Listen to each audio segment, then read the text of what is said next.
Namaste. Things will be different for you is a phrase many of us know well as first, second, or even third generation immigrants. The promise that one generation's challenges would not be your own. I remember sitting at my grandparents' dining room table telling them about my day in second grade. There's so much to talk about when you're learning about sentence structure, rainforests, and telling time. Eventually, the conversation led to me asking my grandmother about her own school days. I was curious to know what she thought of second grade so many years ago. It was this day, 14 years ago, I learned a lot about my Nanima. That she did not finish school beyond the 8th grade, that she was married at 15, in less than a decade had 4 children, and traveled across the world alone to reunite with my grandfather here in the United States. The shock on my face was clear. I couldn't imagine not going to school. Honestly, I didn't even know that was an option. I verbalized this, and when she realized the conversation was overwhelming my 7-year-old brain, she assured me it was nothing I needed to worry about. It will be different for you. While I have never forgotten this moment, I was able to believe my grandmother. Fears of not being able to go to school and thoughts of being married off as a child did not occur. They were dismissed as practices of the past.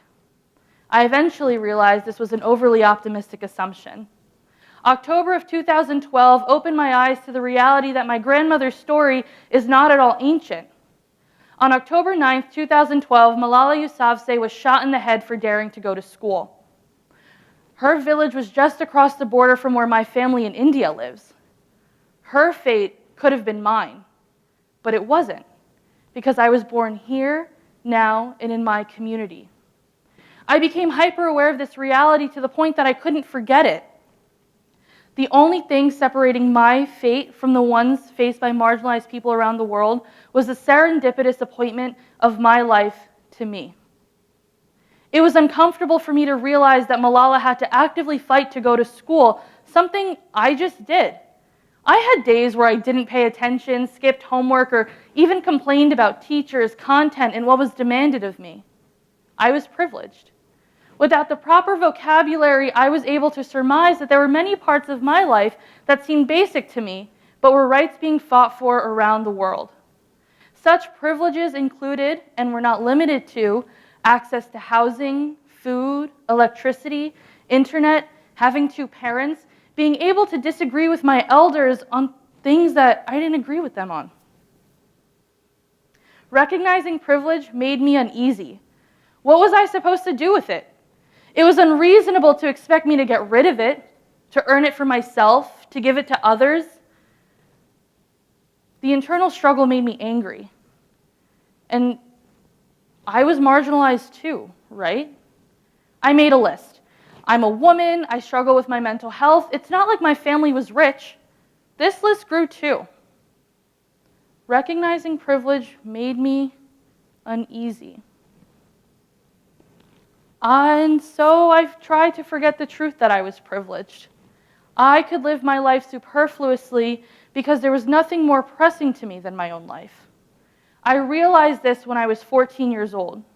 I was scrolling when I saw a video of a man choked to death by the police. Eric Garner. It made me feel the way I did when I saw Malala's face so many years ago. I felt the same way when I saw Michael Brown on my timeline later that year. There are many more shootings, bombings, genocides, acid attacks, and injustices in the coming years. People my age, people in my area, people that looked like me and people that didn't were fighting and resisting every day around the world. Who was I, with the privilege and access I had, not to join them? My view of the world changed. My view of myself shifted. I could, in fact, make a difference. Maybe I can't affect policy across the globe or end the oppression faced by generation after generation, but I could march, I could post, I could tweet, I could read and facilitate. I study and critique and challenge because unlike my mother and grandmother, nothing more is being asked of me. Because thanks to my mother and grandmother, things have been different for me.